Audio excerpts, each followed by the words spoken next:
Eva, vous êtes bien vivante, Oui. vous n'êtes pas en studio, Oui, mais je vous suis êtes avec vivante. nous.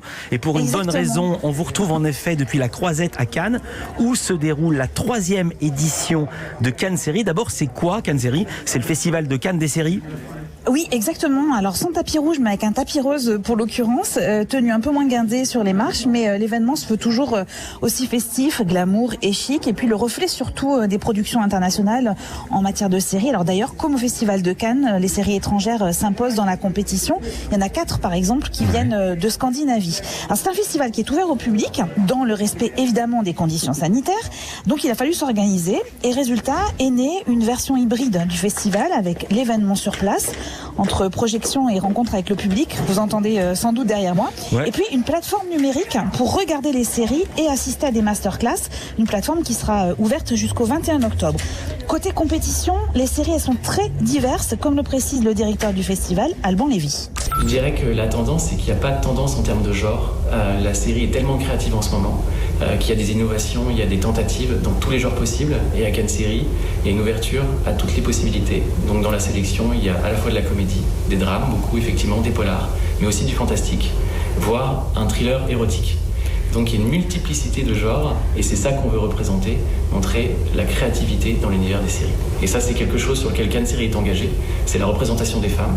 Donc les rôles féminins sont importants, mais aussi les créatrices de séries, devant et derrière la caméra, les personnalités féminines sont très bien représentées.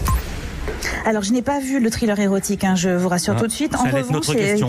Oui, j'en étais sûre. En revanche, il y a bien du fantastique et du thriller qui sont les deux moteurs de la nouvelle série du réalisateur français Arnaud Malherbe, qui avait déjà signé Chef sur France 2, avec Moloch, qui est à voir sur Arte dès le 22 octobre. Il propose une série qui est très esthétique et très politique.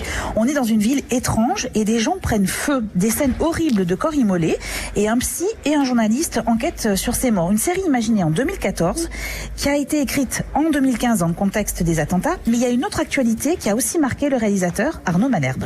Je me souviens qu'à l'époque où je réfléchissais à la série, il y avait cette actualité des suicides autour de France Télécom, des gens qui s'immolaient par le feu.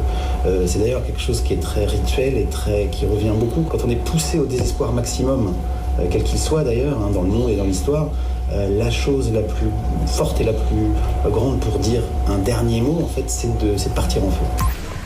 Une série qui est très réussie, mystérieuse, complexe. J'en parlerai d'ailleurs dans un prochain épisode du podcast Sérieland. L'occasion d'évoquer aussi l'autre série française en compétition, Cheyenne et Lola, de Virginie Brac, qui est à voir bientôt sur OCS. 2 séries qui ont un point commun, Philippe, porter un regard critique sur la société. Et puis sinon, je reviens demain en studio, normalement, parce qu'il fait très beau et très, très chaud. Oui, et que Voilà. vous avez un morito depuis le début de la chronique, on peut le dire. Non, pas du tout. Merci Eva Rock, à demain. À demain. Et à demain Bertrand Chameroy.